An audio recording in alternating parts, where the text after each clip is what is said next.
Oi, gente, boa noite, boa noite, boa noite. Olha nós aqui mais uma vez. Hoje nós vamos ter mais uma live, né? E hoje a nossa live que foi a live com o Antônio, né? E vamos dar mais uns minutinhos para ver se chega mais alguém, que aí a gente continua, né? Esperar aí para ver se o Antônio também entra, porque o Antônio é nosso convidado da noite. E a gente vai fazer... Deixa eu ver... E se vocês tiverem perguntas, já pode ir se preparando aí, tá? Perguntas, preparando tudo para poder a gente estar enviando para vocês estarem enviando para o Antônio.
Boa noite, Marina.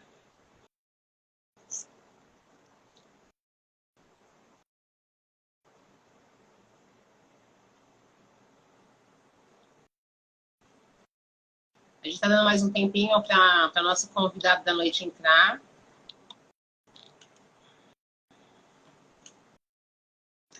Então, vamos começar, né?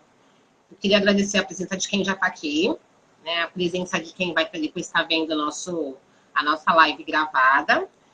E hoje a gente vai falar, o tema da nossa live hoje são os recursos e as opções de tratamento para dependência química. E a gente vai estar conversando hoje com o Antônio, né? O Antônio, ele é professor, especialista em dependência química, ele é consultor em dependência química, palestrante e é gestor do Instituto, da instituição de ensino EducaDQ, que oferece cursos, né, na área de dependência química. Tanto o curso de terapeuta em dependência química, como terapeuta em codependência, de monitor, de coordenador de clínicas e CTs, e outros workshops, né, alguns cursos mais curtos também, né? E eu vou, deixa eu ver se eu acho ele já entrou. Boa noite, Patrícia. Deixa eu saber se está aceitar.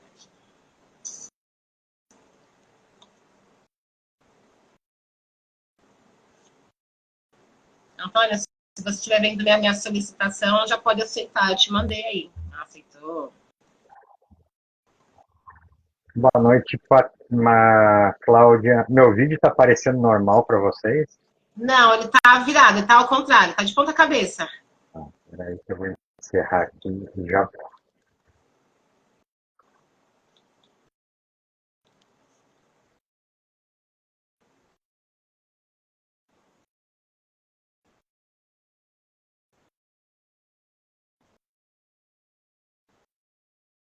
Vamos só aguardar um pouquinho, que o Antônio tá tentando entrar novamente, tá? Pra gente dar continuidade.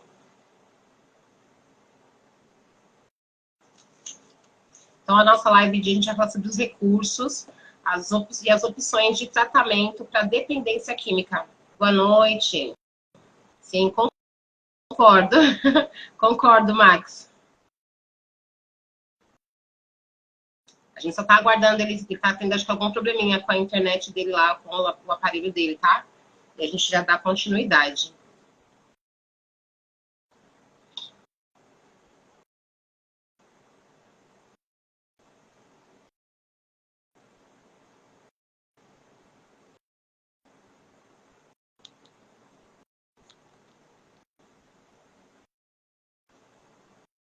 Bom, quem já está na live, se puder convidar mais pessoas, né, compartilhar aí para que mais pessoas participem, tá? A gente agradece.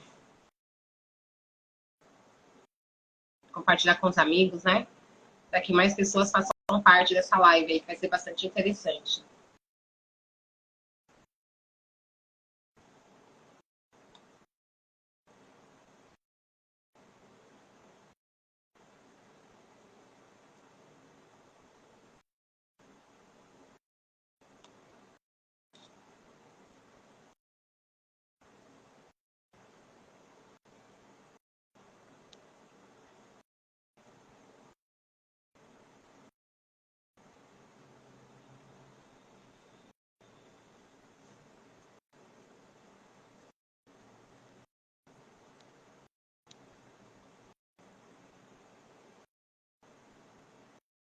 Antônio, eu estou te enviando a solicitação aí, a aceitação da sua participação. Agora foi. Boa noite, Rodrigo. Patrícia, é a minha imagem que está distorcida?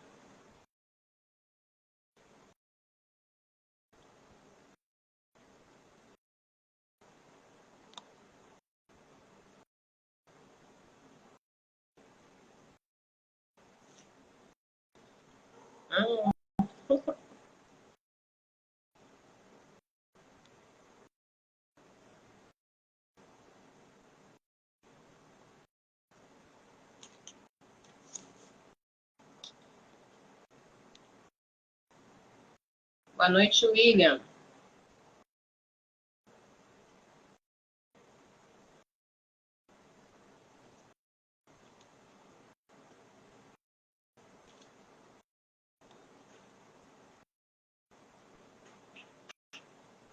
Posso brincar aqui na rua? Posso? Com umas menininhas?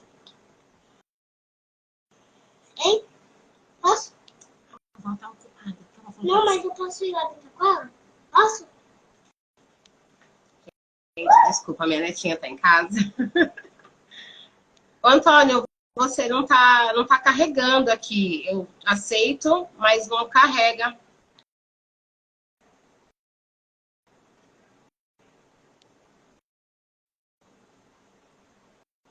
Boa noite, Vitor.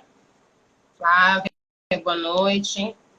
Eu não estou conseguindo te ver, Antônio. Não aparece nada para mim, nem seu áudio e nem sua imagem. Vocês estão conseguindo ver normalmente, o Antônio? Fala para mim que eu não estou conseguindo encontrar nada.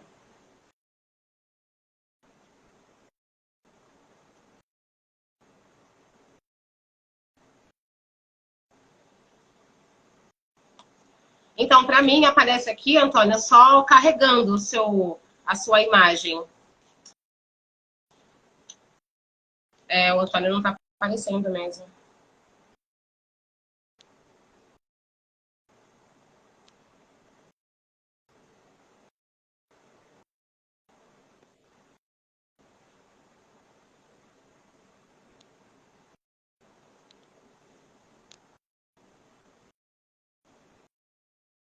Olha lá, Antônio, o problema é aí, viu? Vejo só você. Só estou vendo você, o Antônio não está aparecendo. Ufa, que bom! Agora tá, eu tô vendo. Tá, beleza. Bom, eu não estou te enxergando, mas tá tudo certo. Às vezes o Instagram dá essa bugada. Ah, sim. Então, é a primeira vez que eu faço a live que o pessoal não me vê. Mas eu tô te vendo normalmente agora. Ah, legal. Às vezes acontece isso, é normal, né? Não se preocupa. Tá O importante é a certo, gente então. conversar. Boa noite Então, a todos. tá certo. Vamos lá, então. Novamente, eu queria agradecer a presença de quem já está aqui. Né? Agradecer a presença do Antônio também, por ter aceito o meu convite. É uma pessoa que eu admiro, aprendi a admirar ele, assim, tem uma didática muito boa, já fiz alguns cursos pela EducaDQ, né? E, assim, me apaixonei pela didática, pela forma como o Antônio trabalha e achei que seria essencial trabalhar com ele numa live também, tá? Então, apresentando para vocês mais uma vez, o Antônio, ele é professor, ele é especialista em dependência química, consultor em dependência química, palestrante, e ele é gestor da instituição de ensino EducaDQ, que oferece cursos na área de dependência química. Então é isso, Antônio, obrigada, tá? Boa noite para você, obrigada pela presença, né? Então vamos lá. Antônio, eu queria assim, de início, eu queria que a gente começasse falando sobre o panorama atual da dependência química, né? Como que você vê, qual que é a sua visão do cenário atual da dependência química?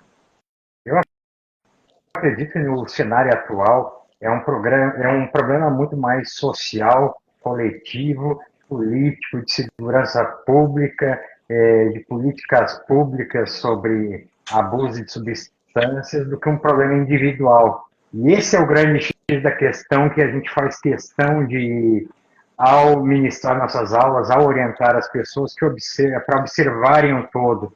Porque a droga acaba atuando dentro das famílias e para os próprios usuários como uma espécie de filtro, um bloqueio para não enxergar os problemas que a cercam socialmente. Então, é algo que é inerente à nossa cultura, aliás, a todas as culturas do mundo, e ao a gente observar esse problema se instaurando dentro de um lar, a gente vê também, ao mesmo tempo, as famílias esquecendo de todo o restante que envolve os problemas sociais. Muitas vezes um próprio buraco na rua da sua casa que está 2 anos aberto pela prefeitura, as pessoas esquecem de pedir e reclamar seus direitos. Então, o abuso de substância acaba atuando como uma venda em toda a nossa sociedade. Está mais para uma espécie de controle social endêmico do que para um problema individual da família X aqui do meu bairro. Hoje em dia todos temos e enfrentamos esse problema dentro da nossa família, dos nossos lares, conhecemos alguém que é portador dessa doença, e é muito importante para isso a gente trabalhar da forma como vem trabalhando, com educação, com prevenção, com tratamento, formando profissionais que consigam realmente utilizar o holístico da palavra terapeuta, que é olhar o todo, para conseguir analisar o contexto biopsicossocial que esses seres humanos estão inseridos, tanto os portadores do transtorno por uso de substâncias, quanto os com dependência, para ser mais efetivo possível na hora de iniciar um tratamento. Essa é mais ou menos a minha visão, Cláudia. Certo. Antônio, você falou uma questão aí do tratamento holístico. Tem muitas pessoas que veem o tratamento da DPE, quando você fala tratamento holístico, vê como algo espiritual, né? Mais uma questão religiosa ou espiritual. Você podia explicar para a gente só a diferença, assim, o que é realmente um tratamento holístico? Holístico nada mais é, se a gente seguir a etimologia da palavra, o significado no dicionário, significa aquele que vê o todo.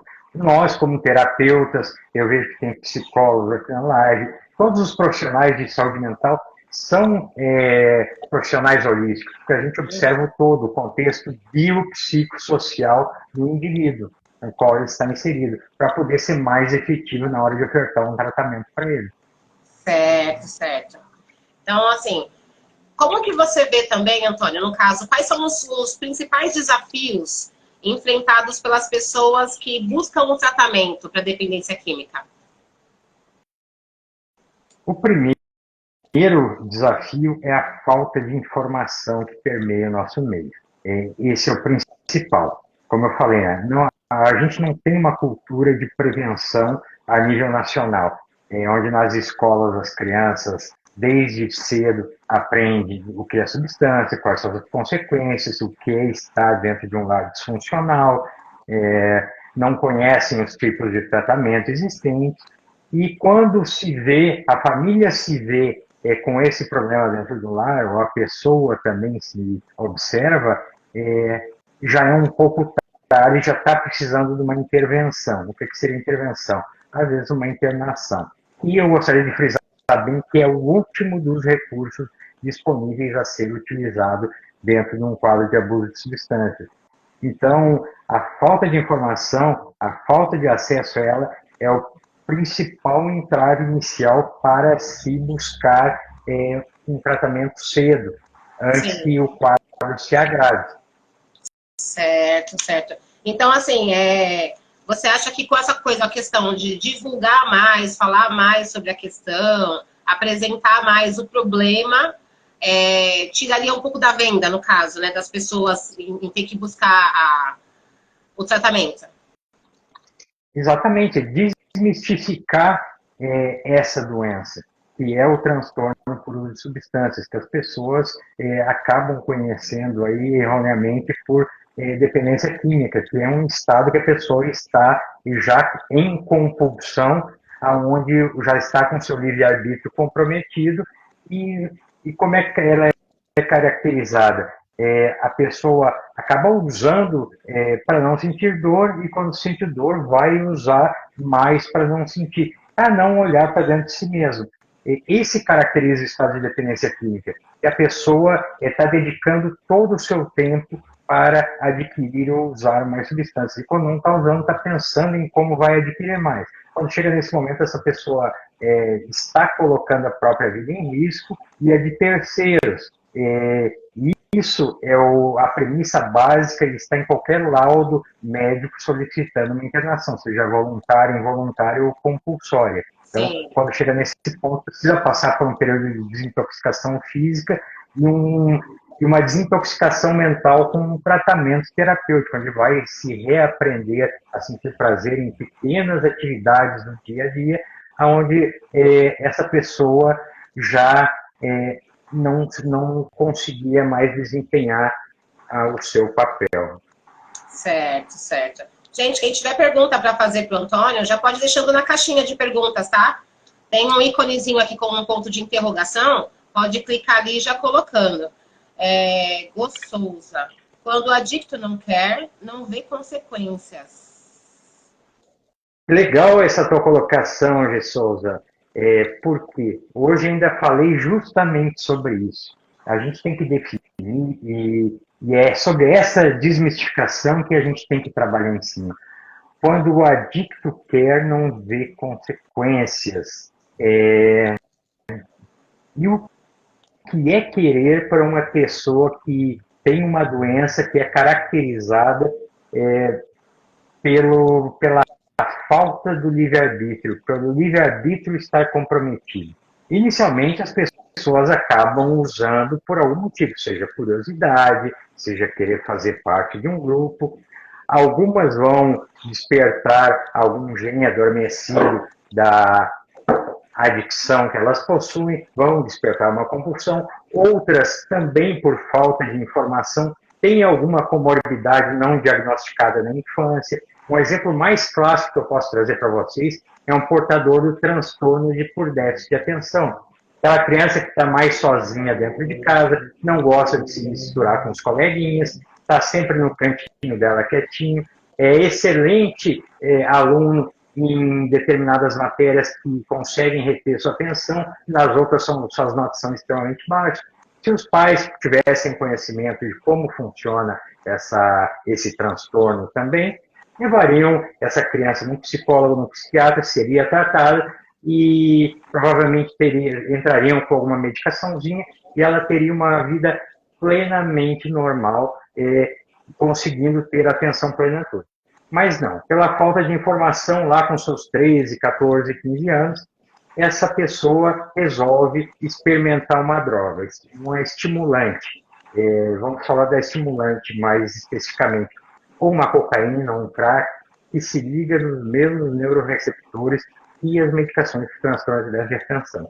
Então, inicialmente, essa criança vai estar se automedicando com a droga, ela vai conseguir ter a atenção plena a tudo, vai conseguir ter uma desenvoltura no falar, vai conseguir reter conhecimento. Então, a cocaína, que vai se tornar um problema um pouco tempo depois, inicialmente, ela está funcionando como uma medicação que está suprindo uma falta de diagnóstico cedo, seja por falta de atenção dos pais, dos professores, que poderia ter sido evitado com trabalho preventivo lá atrás. E Sim. No momento que se torna, essa pessoa acaba desenvolvendo uma compulsão pela droga e entra em estado de dependência química, aí se deixa de ter o poder de escolha envolvido.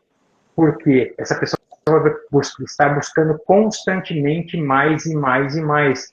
E não é uma questão de vou sentar aqui agora, não vou mais usar drogas. Não, ela está com todo o desequilíbrio neuroquímico instalado no corpo, ela já está com o seu sistema que controla as atividades primárias que liberam prazer, que está ligada a instintos básicos, ela já, vamos dizer, assumiu o controle que seria do nosso córtex pré-frontal, a área ligada à razão, aos pensamentos, ao viver em sociedade, e ela está se dedicando exclusivamente a buscar o que o cérebro quer mais e mais, que é aquela sensação intensa de prazer, aquela descarga de serotonina, noradrenalina, dopamina, que a droga proporciona. E quando essa pessoa está nesse estado, ela pode chegar de manhã cedo para a família e falar: me ajuda, eu estou com um problema, eu quero me internar. E a família faz toda a movimentação, daqui a 2 horas a pessoa sumiu. Aí chamam esse doente de manipulador, de sem vergonha, de mentiroso, quando na realidade, naquele momento específico, ela queria. E passou aquela pequena janela, faltou, a química baixou no corpo, entrou... Essa pessoa segue e vai atrás, as pessoas não entendem o porquê. Então, é uma questão muito mais complexa a gente analisar o que é o querer e principalmente levar o conhecimento de uma forma mais lúdica e mais acessível para que as pessoas consigam identificar e lidar com isso dentro do próprio lar. E na maioria das vezes o portador de transtorno por uso de substância é tratado como marginal, como vagabundo, como alguém de vontade, e a gente sabe que não é assim que funciona. Tá certo. Então, esse estigma, né? Quebrar o estigma é uma das questões principais, né? A Maria Cidinha. Tá me ouvindo, Antônio? Isso aqui, pronto. Tá me ouvindo? Estou escutando. A Maria Cidinha, ela falou aqui: meu filho é dependente químico. Agora está na pinga, acho que é isso. Não sei o que faço. Eu acho que aí o que aconteceu foi só uma troca, né, Antônio? Fez só a troca por substância, né? Desculpa, pode repetir para mim? Ó, a Maria Cidinha, ela fala: meu filho é dependente químico. Agora está na pinga. Não sei o que faço. Eu acho que aí o que aconteceu foi que ele continua como dependente, né? Só mudou de substância. A gente teria que conhecer o caso mais a fundo até para poder dar um feedback mais assertivo para ela. Mas se ele era um usuário de outra droga e agora passou para a droga álcool, que é uma droga legalizada, está em todas as esquinas, ele migrou temporariamente a sua dependência até chegar ao ponto de eu retornar para a sua substância de preferência, porque se o cérebro dele estava condicionado a um tipo de dependência, tinha essa droga de preferência, por exemplo, crack, o próprio cérebro não vai se contentar com álcool por muito tempo, e essa pessoa perder a desinibição, ela vai buscar a droga mais forte que libera mais prazer, que o cérebro dela já conhece. Então essa medicação não funciona. Uhum. Ó, o Go Souza escreveu aqui: usei por 15 anos, comecei com maconha e terminei com crack, bebendo 4 litros de álcool por dia. 10 internações, fazem 2 anos que estou abstinente. Disciplina, renúncia, narcóticos anônimos e terapia. Parabéns. Parabéns, Souza. Perfeito, é exatamente isso. E esse fato aí que tu acabou de mencionar é extremamente importante e remete à tua primeira colocação, o poder de escolha. O poder de escolha só foi devolvido no momento que tu passou por uma desintoxicação e um tratamento terapêutico. E lá nesse tratamento terapêutico, tu reaprendeu as normas, as regras, o básico de se conviver em sociedade, aprendeu a pedir ajuda antes de pedir socorro, aprendeu que existe um grupo de ajuda, passou por um processo de psicoeducação, começou a se conhecer, e esse conhecimento começou a se transformar em autoconhecimento. Tu aprendeu a evitar as pessoas, lugares, frequentar teu grupo de ajuda, fazer terapia, e qual o resultado disso? Abstinência. Uma abstinência, está em sobriedade, está em busca do teu equilíbrio, né? porque uma coisa que é muito importante a gente pontuar é que estar limpo é totalmente diferente de estar sóbrio. E quem está limpo tem um prazo de validade. Isso foi observado lá por Bill na criação dos alcoólicos anônimos. As pessoas simplesmente não usavam e tinham um prazo máximo de abstinência de 6 meses. E precisava, assim, todo um tratamento baseado no equilíbrio entre ciência, filosofia, espiritualidade e mais uma série de outras atividades para essas pessoas realmente estarem em sobriedade. E a definição de sobriedade no dicionário é equilíbrio. E como a dependência química de todas as naturezas, transtorno por substâncias, é a doença da falta de equilíbrio, extremamente importante buscar essas ferramentas que você citou, terapia, espiritualidade, frequência em grupo, esporte, trabalho, lazer, relações interpessoais, tudo isso montado numa espécie de cronograma que atenda as características únicas daquele ser humano, para que ele tenha um equilíbrio na sua atividade e aprenda a sentir prazer nas pequenas coisas. Isso é estar em sobriedade. Tá no caso, você mudar os hábitos, né, Antônio? Aprender a, tipo assim, mudar os prazeres, né? Reconhecer novamente os prazeres mais básicos, né, que nós tínhamos sempre.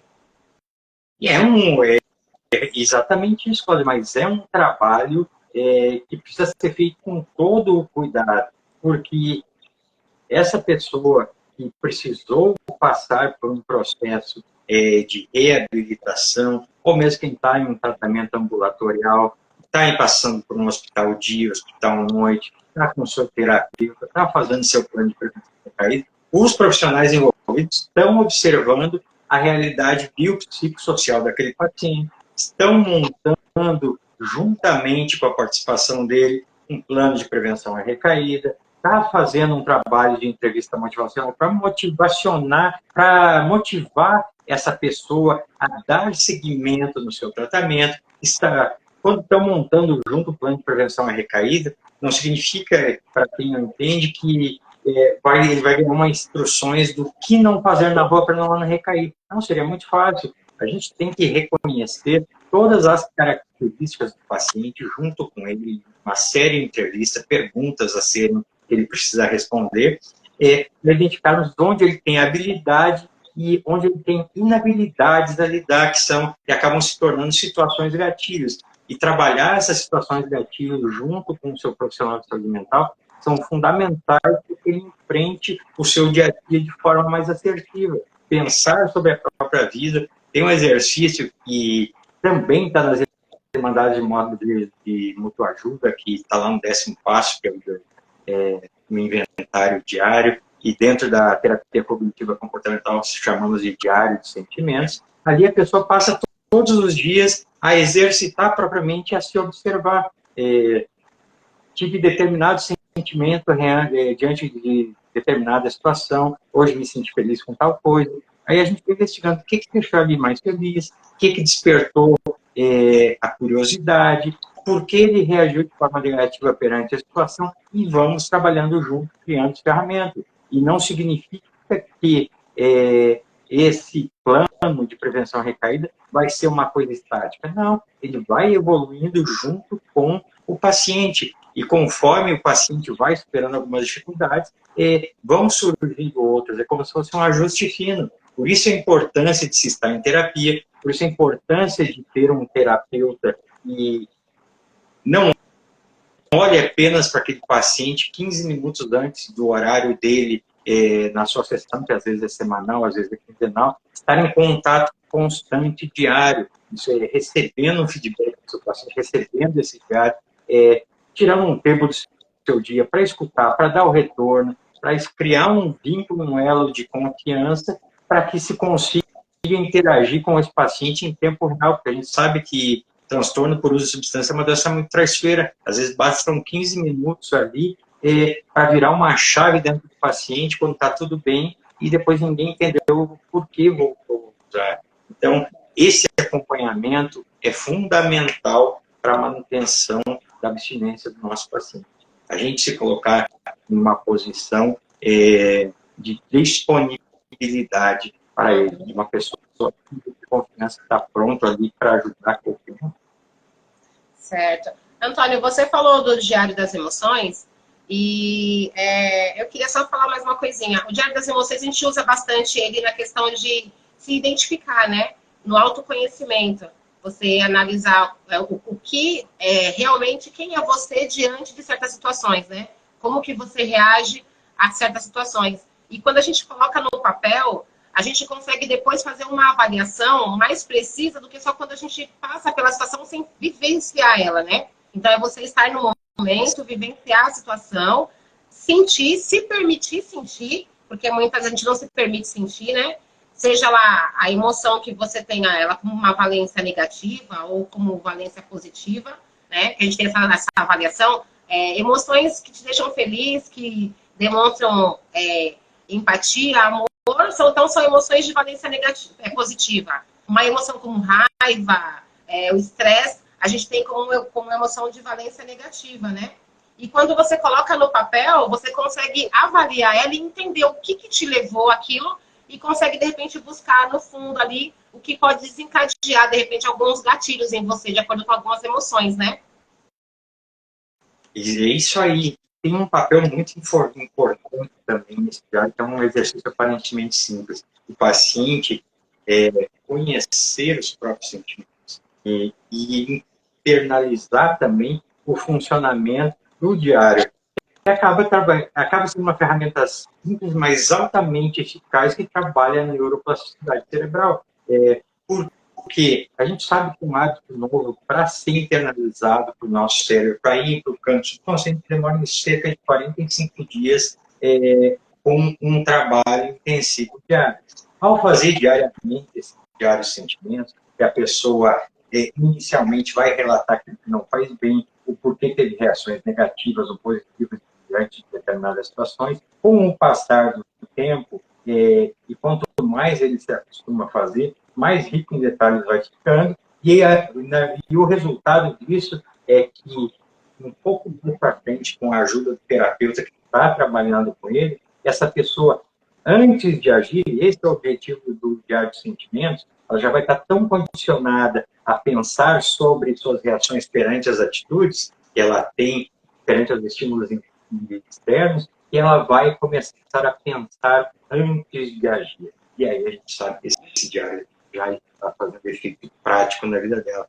Porque se trata de como nós reagimos perante os estímulos externos. E somos impotentes perante tudo. Isso vale para qualquer ser humano que está vivo hoje sobre a face da Terra. O primeiro passo, se a gente adaptar ele, vale para todos. Nós somos impotentes perante qualquer coisa que não seja nós mesmos, que não seja a nossa reação diante dos estímulos externos. Se tentarmos controlar os estímulos externos, pessoas, lugares, atos, reações, sistema financeiro, transporte público, a gente vai se frustrar e a nossa vida vai se tornar incontrolável. Então, isso é uma ferramenta fantástica para que nossos pacientes consigam identificar antes de tomar decisões. E com o tempo, eles vão conseguir.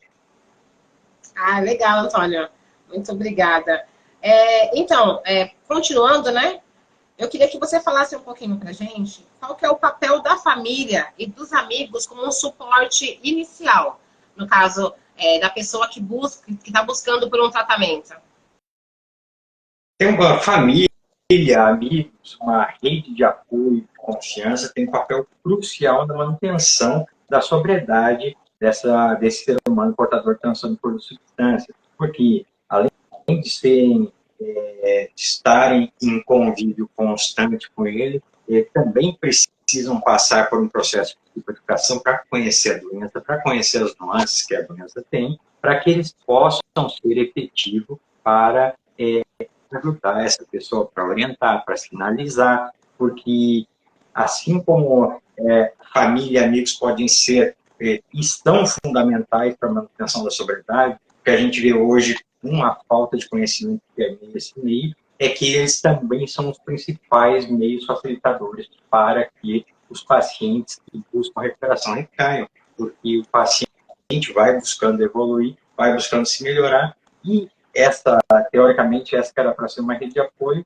acaba não evoluindo muito, tendo a visão daquela pessoa de quando estava nativa. E ao ter essa visão, eles têm as mesmas atitudes perante essa pessoa. Isso vai minando ela a um ponto, ela também está fragilizada em início de tratamento, e chega ao ponto de ir crescendo uma angústia, aquela pressão, aquele constante ter que dar a explicação, vai crescendo, crescendo, crescendo, até que a pessoa faz e anestesia perante essas situações. Então, ao se identificar uma rede de apoio, nós terapeutas, nós profissionais de saúde mental, precisamos também iniciar um trabalho educativo com essas pessoas, para que eles também busquem ajuda, para que eles também busquem um profissional para lidar com as questões internas deles, para que sejam efetivos no ajudar e no conhecer também. Acredito que todo ser humano deveria ter um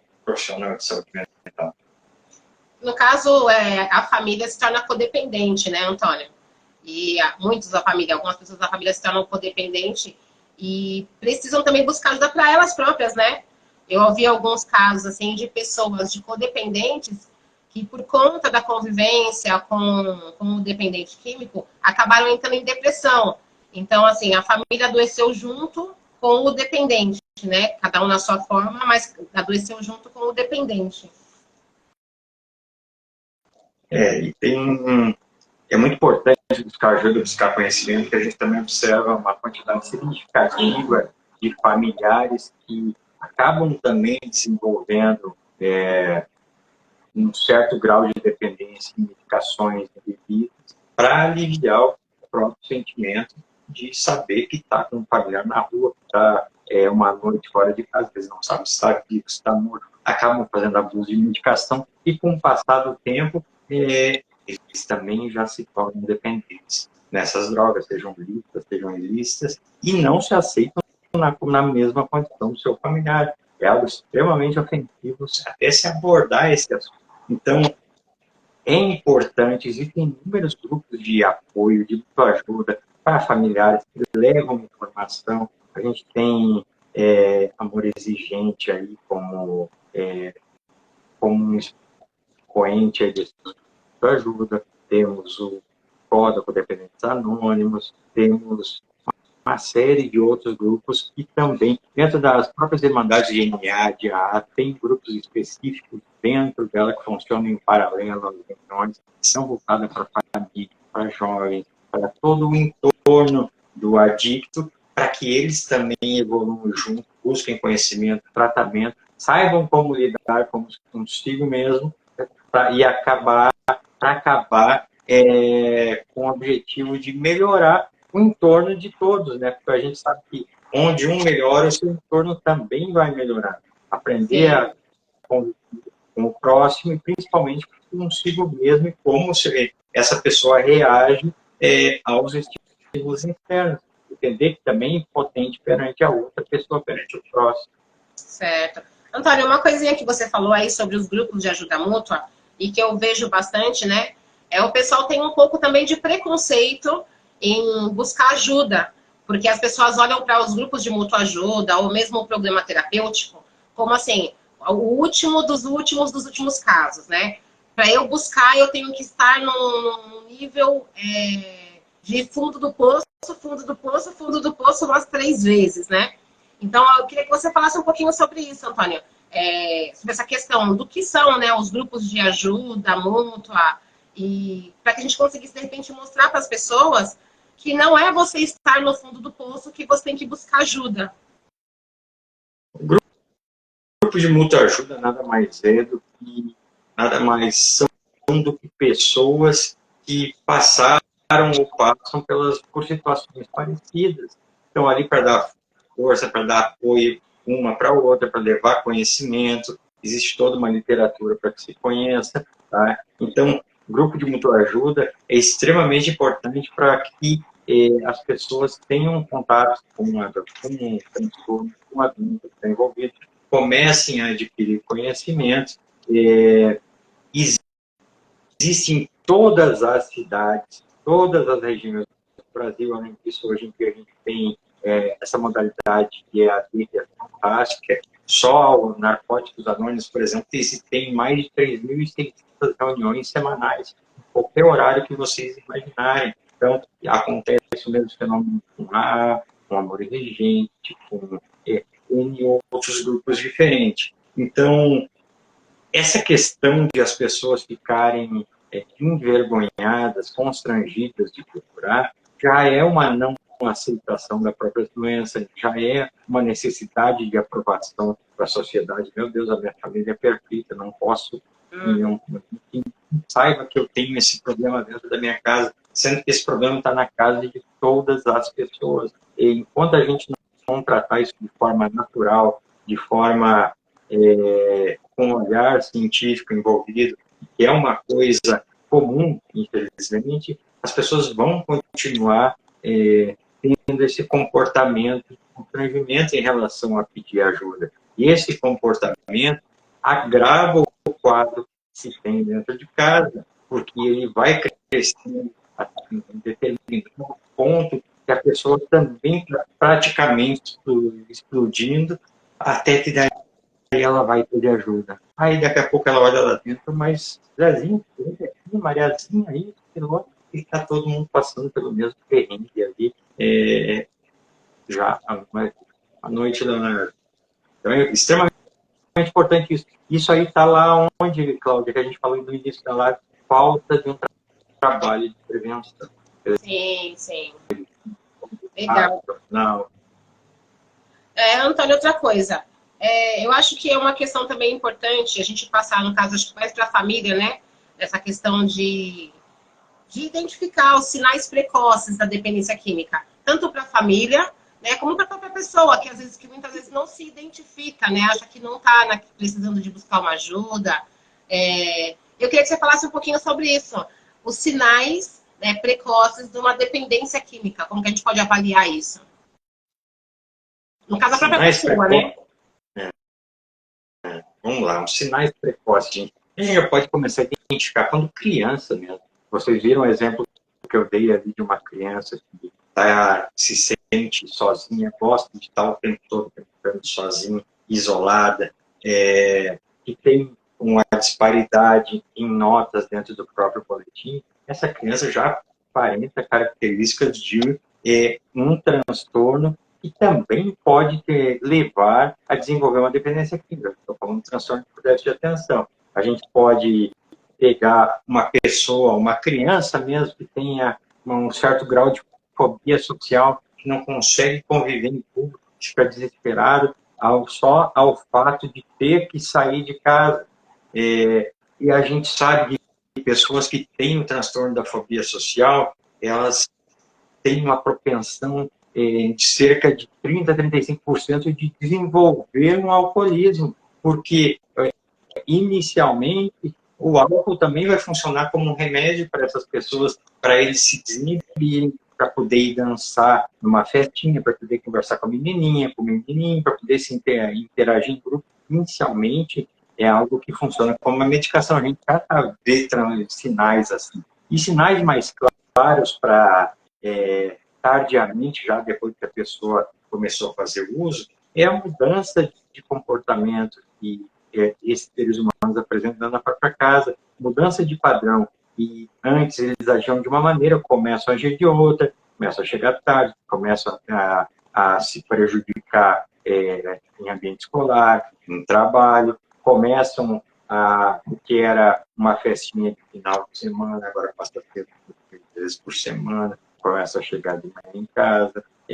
São sinais de mudança do padrão de comportamento. Qualquer mudança de padrão de comportamento, a família tem que estar atenta, mesmo que não tenha nenhuma substância lícita ou ilícita envolvida. Mas aquela pessoa pode estar passando por uma situação, precisando de ajuda, e que, se não tiver a atenção necessária, um pouco mais no futuro, ela pode sim achar alguém que dê atenção na rua e achar em uma droga a substância que vai dar alívio para toda aquela tensão, aquela angústia, aquela ansiedade que ela está sentindo. Hoje, com o advento da internet, redes sociais, a gente esquece que a gente vive em uma sociedade que é adicta. As pessoas estão mendigando likes, estão mendigando curtidas, tem uma necessidade de aprovação gigante, tem um problema com a autoimagem seríssimo, necessitam de atenção o tempo todo, estão carentes, e a gente sabe que tudo isso é um terreno fértil e gigante para que se instaure uma dependência. Então, tratar esses pequenos detalhes, essas pequenas nuances, estar atento aos seus familiares dentro de casa é super importante para que no futuro eles se tornem adultos saudáveis, para que eles já tenham um atendimento antes por um psicólogo que vai identificar essas carências emocionais, essas dores emocionais que o ser humano já carrega. E esse trabalho é um trabalho que vai evitar que se instale uma dependência na cultura. Outra coisa está muito nas nossas redes sociais, a gente vê o tempo todo culto ao corpo, pessoas vendendo hormônios, bombas para as pessoas ficarem atléticas, musculosas. A gente sabe que, além de ser proibido propaganda de medicação no Brasil, porque as redes sociais não fazem nada por isso,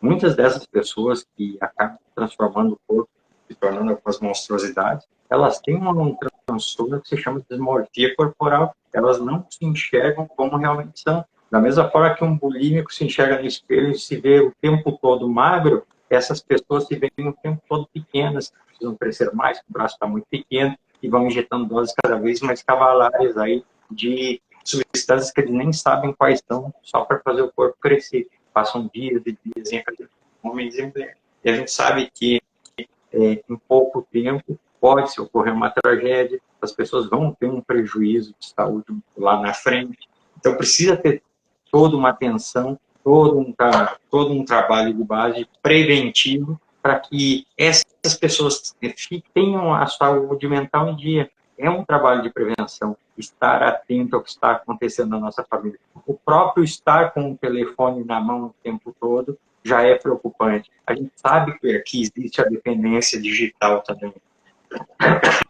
Tem uma matéria que eu coloquei no nosso site sobre uma pessoa que estava com um grau tão grande da dependência digital que até enquanto estava fazendo sexo, ele estava olhando se tinha entrado curtido em anúncio que ele tinha publicado, se estava dando retorno.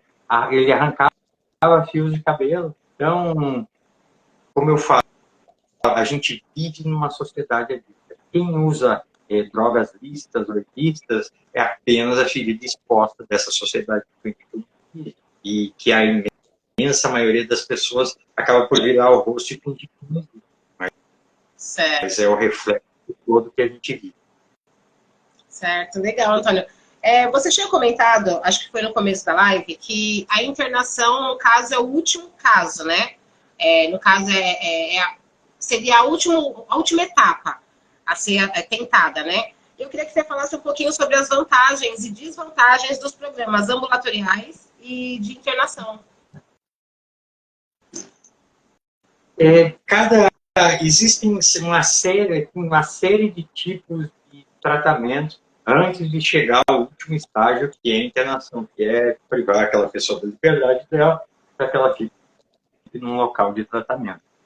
Existe primeiro tratamento ambulatorial, pode ser ambulatorial dentro do psicólogo, terapeuta, tá? Onde já vai se começando a identificar esse trabalho, essas dores, começou a apresentar sinais que quer anestesiar, e começou a apresentar sinais de inabilidade ao lidar com determinadas situações. Quando essa pessoa passa a se tornar um usuário problema, também a gente tem programas dentro do CAPS, CAPS está dentro da nossa rede de atenção psicossocial, a rede RAP, onde essa pessoa pode ter acesso a psiquiatra, psicólogo, terapias, onde podem identificar outras comorbidades que necessitem de uma intervenção com medicamentos. Lembrando que medicamento para a saúde mental deve ser prescrito por um psiquiatra, que é um médico especialista, que além de ter estudado toda a medicina para conhecer o funcionamento do corpo humano, também conheceu as nuances do cérebro e as interações neuroquímicas que as medicações atuam no corpo. para receitar. Então, essa pessoa já está num segundo estágio, pode já participar de um hospital, onde quando a família sai para trabalhar, aquele adolescente, aquele jovem, às vezes até mesmo adulto, passa o dia dentro do CAPS em atividades, ali vai ter refeição, vai ter acolhimento, vai participar de grupos, de oficinas, vai ter atendimento psicológico, psiquiátrico, e vai passar o dia ali e retorna para casa à noite. Nós também temos a modalidade contrária, que é o hospital à noite, onde a pessoa passa o dia no seu trabalho, e à noite, que são seus horários gatilhos, ela vai e dorme num local de tratamento. CAPS AB2, se eu não me engano, ofertam essa modalidade. E isso é para sempre? Não, não é para sempre, é por um período determinado de desintoxicação daquela pessoa. Aí a pessoa passa para um terceiro estágio ali do transtorno de substâncias, que é o estado de dependência química.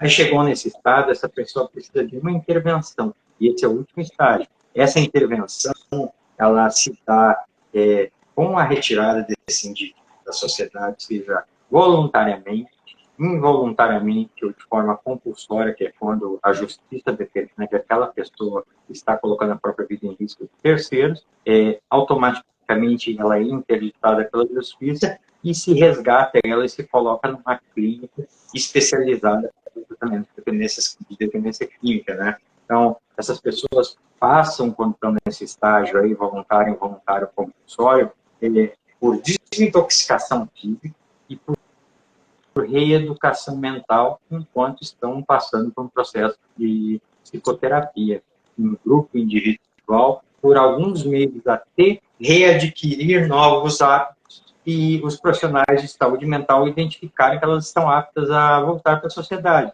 E não existe um tempo específico, cada ser humano é único. Alguns vão atingir a curva de aproveitamento do seu tratamento, da sua internação, 1 mês, com 2 meses estão aptos para ir para a rua, outros vão atingir com 6, 9, 12 meses, que é o tempo máximo de internação permitido por lei. Legal. Você falou sobre internação voluntária, involuntária e compulsória, né? Muitas clínicas oferecem já de primeiro passo, quando entra em contato com um familiar de um dependente químico, a internação compulsória. Mas você falou que a internação compulsória é só a partir da mão de um juiz, é isso? Isso. Essas clínicas, provavelmente, Cláudia, elas estão oferecendo internação involuntária. E, aliás, algo que tem que ter muito cuidado, que por aquela falta de conhecimento que eu citei lá no início da live por parte das famílias, muitas delas não entendem que a diferença entre um lapso, entre uma recaída, o que são, como se contornar ambulatorialmente, sem precisar chegar ao ponto de se precisar de uma internação. E essas famílias acabam no desespero, na dor, na falta de conhecimento, se utilizando desse recurso que deveria passar por uma fiscalização muito mais rígida no Brasil, como um meio de eles dormirem tranquilos por meses, contratando serviços particulares para internação voluntária, que daí envolve remoção, que é o resgate, pegar esse familiar, precisaria de um laudo médico, eles já providenciam tudo na correria ali, para que essa pessoa, ao chegar no local de tratamento, ela vai ficar ali internada contra a sua vontade, pelo tempo que eles estipularem o contrato. O que nos remete isso aí, para mim, me remete hoje ao movimento antimanicomial que a gente já vem anos e anos, e décadas lutando. Porque não se tem uma avaliação do profissional, basta uma mãe desesperada ligar ou entrar em algum site aí do Google, que deveria ser proibido esse tipo de coisa também, e aparece um menu de clínicas e de locais onde ela vai encaixar o que pode pagar na hora, com o tempo que ela acha que o filho deve ficar, e acaba privando essa pessoa da liberdade. Aconteceu um fato semelhante no nosso grupo, um grupo que a gente coordena no WhatsApp, essa noite me revoltou demais. Uma pessoa que tinha feito uso da substância dela por alguns dias, não chegou a 5 dias ali, acredito que a familiar nem sabia o tempo certo, chamou uma remoção e essa pessoa vai ficar privada da sua liberdade durante 9 meses, porque uma mãe não tem conhecimento e não sabe os caminhos para procurar. E o pior de tudo é que a própria pessoa que fez uso, na maioria das vezes, também não tem conhecimento, se trata e se trabalha e já tem esse sentimento de culpa tão arraigado que esse processo de se internar também faz parte da recaída dela, porque ela sabe que se usar, ela vai passar uns meses internada em algum lugar. Então, é uma questão bem mais profunda do que a gente imagina. Falta muita informação e educação e acesso a isso por parte das pessoas que têm esse problema dentro dos seus lares. Legal, Antônio. Bom, a gente já está com quase um minutinhos até que o Instagram encerre a nossa live, né? Porque eu acho que ainda continua com 1 hora só. Se alguém tiver alguma pergunta que queira fazer para o Antônio, a gente pode usar esses 5 minutinhos aí para vocês irem escrevendo as perguntas, né? Para deixar para ele. E eu queria lembrar que a pessoa que tem um problema com dependência química, ou seja, um codependente, ela pode estar entrando no Google e procurando por ali grupos de autoajuda, que tem, como o Antônio falou, tem o CODA, tem o Amor Exigente, tem Narcóticos Anônimos, tem Alcoólicos Anônimos. Então, se você entrar no Google e colocar ali grupo de autoajuda dependência química, aparece. Grupo de ajuda mútua, né, no caso. Codependente também aparece. Eu falo nas minhas lives, eu costumo indicar o link, né, quando alguém me procura, eu indico o link da Ressignificar, que é da Neuzinha Broto, que é uma das parceiras aí do Antônio, né, do KDQ, que dá o curso de codependência, né? Uma pessoa maravilhosa que eu aprendi a gostar muito. E, bom, como não tem nenhuma pergunta até agora, Antônio, eu sei que a EducaDQ está com um workshop agora, né? Que vai começar, se não me engano, agora dia 13. Vai ser no dia 13. Sim. Fala um pouquinho pra gente desse workshop, que eu acho muito interessante. Assim, antes disso, né? Eu sou suspeita em falar, mas eu sou apaixonada pela EducaDQ. Tenho aprendido muito com as aulas de vocês. Eu sempre indico, né? Então, eu queria que você falasse um pouquinho sobre o nosso workshop aí próximo. Esse workshop do dia 13 surgiu aí surgiu mais ou menos de uma paixão que eu tenho, que é a história das drogas, né? Por parte do uso delas por parte da humanidade. E é um assunto que é extremamente interessante para a gente entender o que está vivendo no dia de hoje. A gente pensa que é um fenômeno que começou agora em 2010, anos 90 está mais fraco, mas não. Já até atualizei meu material, Cláudio. O uso das drogas por parte da humanidade tem registros históricos de cerca de 20 mil anos. Tá?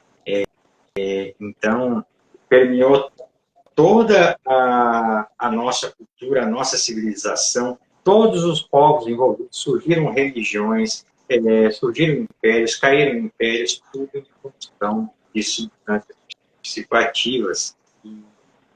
Também temos o uso dela agora no século XX, XXI, como forma de controle social implantada por meio de governos, também para silenciar movimentos sociais. Vemos elas inseridas no contexto de guerra, para que soldados fossem mais ferozes, assim mais. Vemos a criação de Alcoólicos Anônimos, que tem 88 anos, esse ano faz 89, com ideias de um médico que se estabeleceu em 1810, que tinha o nome de Benjamin Rush, que era a ideia da adicção e que o portador da doença era um doente, foi dele, inicialmente, né? Então, a gente vai vendo a criação das primeiras comunidades terapêuticas, da reforma psiquiátrica que aconteceu não só no Brasil, mas como no mundo, luta antimanicomial, e a gente consegue entender esse todo até chegarmos aos dias de hoje, que onde a ciência está só engatinhando sobre o que é um tratamento, sobre quais são as melhores formas de se tratar, como se tratar, e que se está pesquisando todos os dias novas soluções para melhorar a qualidade de vida de quem é portador dessa doença. Então, entender a história é muito importante para a gente não repetir, entender o momento que a gente está, e principalmente saber que não existe nada que seja estático, que seja que não seja imutável dentro da área da dependência química. A gente está em constante evolução. São 88 anos de tratamento que conhecemos contra 20 mil anos de uso. A gente nem sabe como o uso de drogas por parte de toda a humanidade afetou nossa própria cadeia de DNA. E como eu digo, lá no passado todo, não era um grupinho ou outro, eram culturas inteiras consumindo drogas sem saber o que eles estavam consumindo. É extremamente interessante esse tema e convido a todos a participarem. Vai ser muito bom, muita informação, muita coisa nova e vocês vão gostar. Dia 13, começa às 9 da manhã, vai até às 3 da tarde. Deixa depois o link da EducaDQ para a gente também, Antônio, nos comentários, por favor. Vou colocar aqui o... Eu acho que o nosso tempo já está estourando. Pode deixar aí, Antônio, por favor. Já está estourando o nosso tempo, né? Queria agradecer mais uma vez o Antônio. Como eu falei, eu sou suspeita em dizer, me apaixonei pelo tema depois que eu fiz o curso com vocês. Gosto muito da EducaDQ, da didática de vocês, da forma de vocês levarem o trabalho. E eu queria agradecer, Antônio, mais uma vez por você, pela sua paciência, sua dedicação. Gosto muito, eu sempre falo, eu gosto muito da parte quando você coloca a questão humanista, né, de tratar o dependente químico, que eu acho que é essencial, a gente tirar essa coisa do dependente químico realmente é um animal, apenas um drogado, é um marginal. Então é isso, gente. Queria agradecer para quem esteve aqui com a gente na live. Quem vai assistir a live gravada também, entra lá em contato com a EducaDQ, segue eles lá, entra, faz os cursos que eu, assim, super indico, tá? E brigadão, Antônio, mais uma vez aí. Obrigado, Cláudia. Eu que agradeço aí a tua confiança e convite, estou à disposição sempre. Boa noite. Tá, ok. Boa noite, gente. Obrigada.